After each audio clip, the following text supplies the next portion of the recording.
이 시간 함께 살펴보실 말씀은 마태복음 9장 14절에서 17절까지의 말씀입니다. 마태복음 9장 14절에서 17절까지 말씀 한 절씩 교독하도록 하겠습니다. 그때 요한의 제자들이 예수께 나와 이르되 우리와 바리새인들은 금식하는데 어찌하여 당신의 제자들은 금식하지 아니하나이까?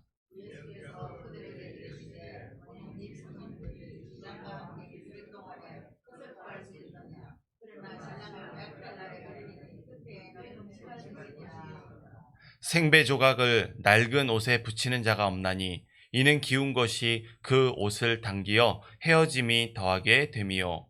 새 포도주를 낡은 가죽 부대에 넣지 아니하나니 그렇게 하면 부대가 터져 포도주도 쏟아지고 부대도 버리게 됨이라. 새 포도주는 새 부대에 넣어야 둘이 다 보존되느니라. 아멘. 할렐루야.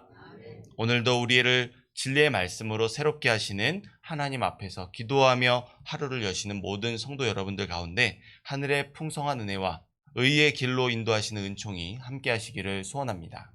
오늘 이 본문의 말씀을 통해 이미 시작된 기쁨의 혼인잔치라는 제목으로 함께 기도하고 은혜 받기를 소원합니다. 새로운 것은 언제나 옛것에 의해 반감을 사고 거부받기 마련입니다. 바로 그런 적절한 상황을 담아내는 것이 죄인이라 정죄하는 세리를 제자로 부르시고 금식의 바른 의미를 가르쳐 주시는 예수님의 사역을 기록하고 있는 본문이 위치한 바로 이 마태복음 9장의 말씀입니다. 예수님은 어제 본문 말씀에서 제자 삼으신 세리 마태의 집에 앉아 죄인들과 함께 음식을 드시고 계셨습니다. 예수님을 믿는 우리에게는 이렇게 예수님께서 죄인과 함께 식탁의 교제를 나누시는 것이 전혀 이상할 것이 없습니다. 그러나 이를 바라보는 바리새인들에게는 결코 용납할 수 있는 일이 아니었습니다.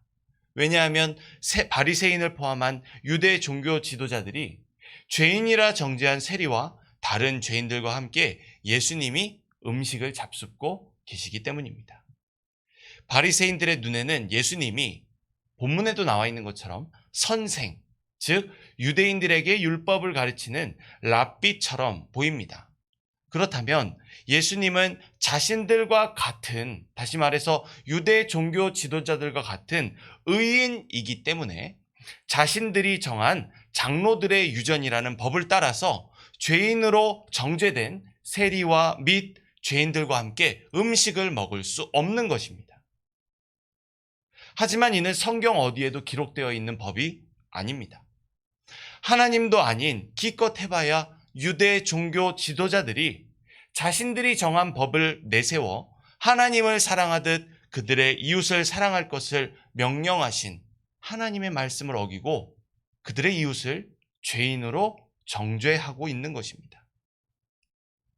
이렇게 유대인의 선생이라 불리는 유대 종교 지도자들은 율법을 지키기는커녕 자신들이 의인으로 지켜 세워짐을 받기 위해서 장로들의 유전이라고 하는 또 다른 법을 만들어냈습니다. 자신들의 구미에 당기는 법을 만들어낸 것이죠. 그리고 지도자들인 자신들보다 아래에 있는 사람들에게 그것을 올무로 삼고 그들의 기준에 따라서 죄인으로 정죄하며 길들여 왔던 것입니다. 하나님께서 얼마나, 이를 보고 계신 하나님께서 얼마나 어이가 없으시겠습니까? 지도자라 하는 자들이 백성들을 옳은 길로 인도하기는커녕 죄악의 올무를 뒤집어 씌우니 말입니다. 바로 그때 예수님은 호세아서 6장 6절 말씀을 말씀하시며 자신은 의인을 부르러 온 것이 아니라 죄인을 부르러 오셨다고 말씀하십니다. 바리새인을 포함한 유대 종교 지도자들은 기본적으로 율법의 선생들입니다. 게다가 장로들의 유전이라는 법을 만들어 스스로 의인으로 지켜 세운 자들입니다. 그런데 예수님은 바로 자칭 의인이라 자부하는 자들에게 자신은 의인을 부르러 온 것이 아니라 죄인을 부르러 오셨다고 말씀하십니다.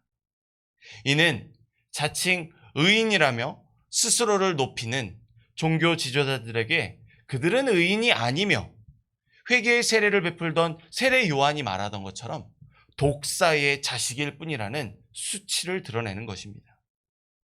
그런데 자칭 의인이라 하는 자들에게서 죄인이라 정죄를 받던 자들에게는 하나님의 아들이신 바로 이 예수님께서 찾아오셨습니다. 이는 종교 지도자들에게 정죄받는 자들이 오히려 하나님 나라를 소망할 수 있는 기회를 얻게 됨을 보여주는 것입니다. 사랑하는 성도 여러분, 무언가 이 땅에서 쌓아놓은 나의 업적으로 만족하며 우리는 살아가서는 안 됩니다. 이 땅에서 살아가는 우리는 우리에게 썩어질 세상이 아닌 영원한 하나님 나라를 소망하게 하신, 죄인임에도 불구하고 우리에게 찾아오신 바로 그 예수님께서 우리에게 믿음을 주시려 찾아오셨다는 그 사실에 감사하며 살아가야 합니다. 예수님은 아무것도 자랑할 것이 없는 바로 나와 같은 죄인에게 찾아오셨습니다. 그런 우리의 자랑은 사망에서 생명으로 옮기신 예수 그리스도 한 분뿐이신 줄 믿습니다. 이 믿음을 가지고 우리가 무엇을 자랑하겠습니까? 오직 우리에게 값없는 선물로 주신 이 믿음에 부끄럽지 않은 하나님 말씀을 따르는 착한 행실로 하나님께 우리의 믿음의 열매를 증거할 뿐입니다. 이러한 믿음과 그에 따른 올바른 행실로 하나님 앞에 영광 돌리시는 모든 성도 여러분들이 되시기를 소원합니다. 이렇게 유대 종교 지도자들은 자칭 의인이라 하며 그들의 이웃을 죄인으로 정죄했습니다. 이것이 당시 율법의 선생이라 불리는 자들의 영적인 수준이었습니다. 이는 양 99마리를 두고도 잃어버린 한 마리 양을 찾기 위해서 자기 목숨조차 아낌없이 내던지시는 선한 목자이신 하나님의 성품이라고는 눈 씻고도 찾아볼 수 없는, 오히려 양의 탈을 쓴 늑대와 같은 죄인의 성품이 아닐 수 없습니다. 그러나 아무도 주목하지 않은 나사렛에서 나신 목수의 아들이신 예수님은 잃어버린 한 마리 양을 찾아내기 위해서 바로 하나님의 성품을 끌어안고 세리 마태에게 찾아가서 그를 제자 삼아 주셨습니다. 그리고 그곳에서 죄인들과 하나 되어 음식을 나누며 하나님의 잃어버린 양을 되찾은 기쁨을 누립니다. 혼자서 누리는 것이 아니라 모두와 함께 이 기쁨을 누리고 있습니다. 그런데 이번에는 세례 요한의 제자들이 찾아와서 그들과 바리새인들은 금식을 하고 있는데 왜 예수님은 그리고 제자들은 금식하지 않는지 묻습니다. 이 같은 말씀이 기록되어 있는 누가복음 5장과 함께 이때에 금식하던 자들의 면면을 종합해서 살펴보면은 바리새인, 서기관, 요한의 제자들이 바로 이렇게 예수님을 향해서 요한의 제자들이 질문했고, 금식하던 자들은 이렇게 유대 종교 지도자들이라는 것을 우리가 이 다른 복음서의 말씀을 통해서 알 수 있습니다. 다시 말해서 이 지금 금식의 논쟁이 일어나고 있는 이때는 모두가 함께 금식을 해야 하는 공식적인 금식의 때라는 것을 우리는 알 수 있습니다. 유대인들에게 두 종류의 금식이 존재합니다. 하나는 스가랴서 8장 19절에 기록되어 있는 1번에 4번 행해야 할 금식하는 날입니다. 이 날은 선택적으로 금식하는 것입니다. 하지만 모든 유대인들에게 반드시 예외 없이 금식을 해야 할 날이 있습니다. 그날은 바로 1년에 한 번 대제사장이 모든 이스라엘 백성들의 죄를 사할 제물을, 바로 그 희생 제물을 하나님께 드리는 날, 다시 말해서 대속죄일입니다. 이 대속죄일에 이스라엘 백성들은 하나님의 진노의 심판이 아닌 죄 사함의 용서가 임하도록 자신을 괴롭히게 하기까지 금식하며 하나님 앞에서 자신을 낮추고 겸손해야 했습니다. 그런데 모두가 자신들의 죄악으로 인해 심판의 재앙이 내릴까 노심초사하는 상황 가운데 예수님과 제자 삼으신 세리마태, 죄인들은 음식을 먹으며 기뻐하고 있는 것입니다. 쉽게 말해서 요한의 제자들과 유대 종교 지도자들의 눈에는 유대교의 가장 중요한 1년에 한 번 치르는 종교의식이 진행되고 있는 때에 예수님께서는 그들의 눈에 비추면 불의를 저지르고 계신 것입니다. 바로 그때 요한의 제자들이 왜 예수님과 제자들은 금식하지 않으시냐며 따지듯이 묻습니다. 그러자 예수님은 뭐라고 말씀하십니까? 지금은 금식할 수 없다고 말씀하십니다. 왜냐하면 신랑 되신 예수님과 곧 신부로 세워질 제자들, 그리고 그 혼인잔치에 초대된 자들이 혼인집에 함께 하고 있는데 그 기쁨이 가득해야 한 곳에 슬픔을 상징하는 금식이 있을 수 없기 때문입니다. 우리 14절에서 15절 말씀 함께 읽겠습니다. 그때에 요한의 제자들이 예수께 나와 이르되 어찌하여 당신의 제자들은 금식하지 아니하나이까?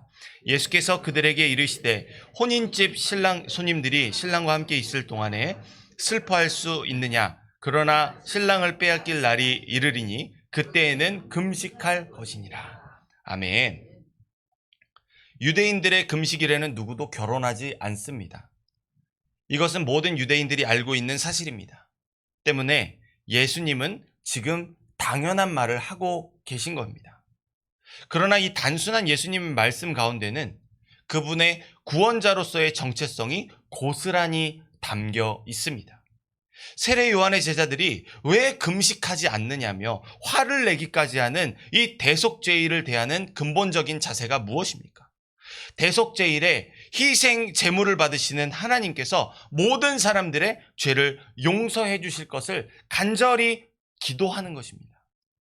그런데 왜 기도하지 않느냐고 소란법석을 떨며 자신들의 생각과 판단으로 기도하지 않는 자라 정죄당하고 계신 바로 그분이 누구십니까? 모든 사람들의 죄를 용서해 주시기 위해 육신을 입고 이 땅에 찾아오신 하나님의 아들이신 예수님이십니다. 지금 이들의 눈앞에는 하나님께서 기뻐하시는 아들 예수님이 서 계십니다. 구원자, 구약 시대에서 그토록 기다리던 메시아가 그들의 눈앞에 있는 것입니다. 그러므로 이때는 오랜 기다림이 끝나고 드디어 오랜 슬픔이 끝나고 기쁨이 찾아온 때인 것입니다. 그렇다면 요한의 제자들은 예수님께서 하나님의 아들이심을 몰랐던 것일까요? 결코 그렇지 않습니다. 마태복음 3장에서 예수님이 세례 요한에게 세례를 받으실 때 성령이 비둘기같이 임하고 하늘로부터 소리가 내려와 사랑하는 아들이심이 기뻐하는 자이심이 선포되었습니다. 이 일의 증인이 누구입니까? 세례 요한입니다. 그런데 세례 요한은 요한복음 1장 29절에서 예수님을 세상 죄를 지고 가는 하나님의 어린 양이라며 구원자의 정체성을 드러냈습니다.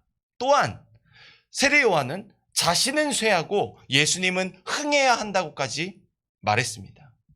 이렇게 수차례 세례 요한이 예수님에 대해서 증거했는데도 그의 제자들, 세례 요한의 제자들인 요한의 제자들은 예수님이 구원자이심을 알지 못해서 왜 금식하지 않느냐고 화를 낸 것일까요? 귀로 듣고 눈으로 봐서 알았지만 그것이 믿음으로까지 열매 맺지 못했기 때문입니다. 이렇게 하나님께서 보내주신 구원자 예수님을 알아보지 못하는 자들이 하나님께서 원하시는 금식을 할 리가 없습니다. 이들이 하고 있는 단지 슬퍼하며 음식을 먹지 않는 것은 하나님께서 원하시는 금식이 아닙니다. 가슴을 치며 눈물을 흘리고 자신을 괴롭게 하기 위해 먹지 않기만 하면 하나님은 이러한 자칭 금식을 받아주셔야 할 의무가 있으신 분이십니까? 결코 그렇지 않습니다. 도대체 누가 하나님이고 누가 죄인인 것입니까? 유대 종교 지도자들은 지금 하나님을 기만하고 있는 것입니다. 이사야 선지자는 무지한 자들의 헛된 금식을 지적하며 여호와께서 기뻐하시는 금식을 행할 것을 선포했습니다. 그것은 가난한 자에게 자신의 것을 나누어 주며 그들의 필요를 채워주는 섬김이 있는 금식입니다. 내가 기뻐하는 금식은 흉악의 결박을 풀어주며 멍에의 줄을 끌어주며 압제당하는 자들을 자유하게 하며 모든 멍에를 꺾는 것이 아니겠느냐. 또 줄인 자에게 내 양식을 나누어 주며 유리하는 빈민을 집에 들이며 헐벗은 자를 보면 입히며 또 내 골육을 피하여 스스로 숨지 아니하는 것이 아니겠느냐. 이 이사야서 58장 6절에서 7절의 말씀입니다. 이 이사야 선지자를 통해 선포하신 예언의 말씀을 따르면 육신을 입어 세상에 오신 예수님은 스스로 하나님께서 기뻐하시는 금식이 되어 주셨습니다. 예수님은 자칭 의인들에게 정죄함을 받아 모두가 멀리하는 죄인이란 악인이 찍힌 세리와 죄인들의 벗이 되어 주셨습니다. 그리고 세상에서 누릴 수 없는 기쁨을 얻게 해 주셨습니다. 이것이 바로 예수님의 사역을 통해 선포된 새 시대의 진정한 의미, 참된 금식인 것입니다. 이를 설명하시는 예수님은 성경에서 아주 유명한 비유를 통해 그 의미를 설명해 주십니다. 우리 16절에서 17절 말씀 함께 읽겠습니다. 생배 조각을 낡은 옷에 붙이는 자가 없나니 이는 기운 것이 그 옷을 당기어 헤어짐이 더하게 됨이요 새 포도주를 낡은 가죽 부대에 넣지 아니하나니 그렇게 하면 부대가 터져져 포도주도 쏟아지고 부대도 버리게 됨이라. 새 포도주는 새 부대에 넣어야 둘이 다 보존되느니라. 아멘. 옷은 시간이 갈수록 늘어나기 마련입니다. 그 옷에 생배 조각을 대는 것은 잡아당기는 효과를 일으켜서 늘어나는 헌옷을 더욱더 잡아당기고 빨리 상하게 할 뿐입니다. 마찬가지로 숙성될수록 팽창되는 포도주를 단단하고 견고한 새 부대가 아닌 낡은 가죽 부대에 넣어버리면 그 힘을 이기지 못하고 팽창해서 터져버립니다. 이처럼 죄로부터 화목하게 하기 위해서 슬퍼하며 금식하는 것은 우리들 죄인을 하나님과 화목하게 하기 위해서 예수님께서 세상에 오시기 이전까지만 유효한 것입니다. 예수님은 이미 세상에 오셨습니다. 그분께서 친히 하나님께서 기쁘시게 연락하시는 우리의 금식이 되어 주셨습니다. 그런 예수님을 믿고 따르는 제자들은 죄악의 멍에를 벗어 던지고 자유함의 기쁨을 누리며 음식을 먹고 있는 것입니다. 바로 예수님이 그들의 구원자이심을, 그들의 금식이 되심을 믿는 믿음 안에서 말입니다. 그분은 우리의 신랑이시며 구원자이십니다. 이처럼 예수님은 음식과 금식을 통해서 자신이 구약시대에 예언되었던 자기 백성을 저들의 죄악에서 구원할 메시아이심을 온전하게 드러내셨습니다. 이것이 바로 우리가 방금 살펴본 본문의 말씀의 내용입니다. 사랑하는 성도 여러분, 오늘 주신 이 말씀을 의지하는 믿음 안에서 어떠한 세상의 고통과 좌절과 슬픔과 위협이 닥쳐올지라도 우리는 기뻐할 수 있습니다. 왜냐하면 우리에겐 하나님을 기쁘시게 하는, 하나님께 연락이 되는 금식이 되신 평강의 왕 예수님께서 찾아오셨기 때문입니다. 우리는 값없는 선물로 구원을 얻게 하신 믿음 안에서 예수님은 성령님을 통해 지금도 우리와 함께 하십니다. 오늘 이 본문 말씀에 그들이 누릴 수 없는 기쁨을 누리고 있는 이 제자들의 기쁨은 예수님을 믿는 믿음 안에서 오늘 우리들의 기쁨인 것입니다. 그런 우리는 신부된 교회로서 신랑 되신 예수님과 함께 기쁨이 가득한 성령님으로 함께 하시는 그 신랑 되신 예수님과 함께 기쁨이 가득한 혼인잔치 가운데 있는 것입니다. 지금 나와 함께 하시는 신랑 되신 예수님을 우리가 의지할 때, 믿음으로 나아갈 때 우리는 기뻐할 수 있습니다. 그런 믿음을 따라 구원의 기쁨을 누리는 환한 미소를 머금고 살아가시는 모든 성도 여러분들이 되시기를 소원합니다. 그 기쁜 미소가 절망스럽고 탄식이 터져 나오는 이 세상 속에서도 믿음으로 인하여 피어나는 그 기쁨의 미소가 이 세상의 구원의 복음이 되어 이 세상의 어둠 가운데 있는 자들에게도 환한 미소를 전하고 예수님을 알기를 위해 갈망하게 만드는 놀라운 복음의 역사가 바로 오늘 이 말씀 앞에 무릎 꿇고 기도하며 나아가시는 모든 성도 여러분들로부터 시작되는 은혜가 함께하기를 간절히 소원합니다. 기도하겠습니다.